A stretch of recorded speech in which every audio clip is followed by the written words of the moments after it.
Kimin yükü çiyninde, her öz yükün çekir, azap çekir içinde.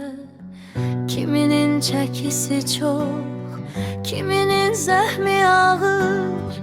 Cılız zayıf adamda var, derdi dağlardan ağır. Kimi ruhen ölübdür, kimi cismen sürünür. Kimi pula pul demir, kimi qəpik dilənir. İnsanlık məhv olubdu, varlığın bölə bilmir. Çörək pulu tapmayan evinə dönə bilmir.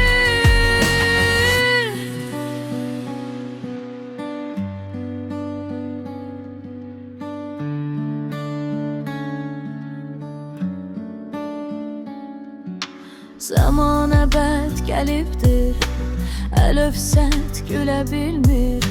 Mənən ölən insanın çarəsin bula bilmir. Bula bilmir, bula bilmir.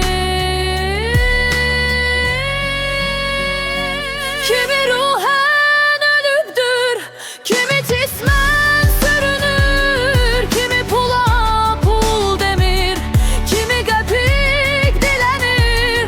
İnsanlık məhv olubdu, varlığın bölə bilmir. Çörək pulu tapmayan evinə dönə bilmir.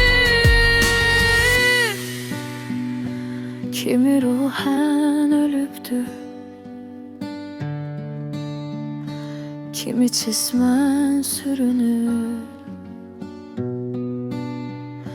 Kimi pula pul demir, kimi qəpik dilənir.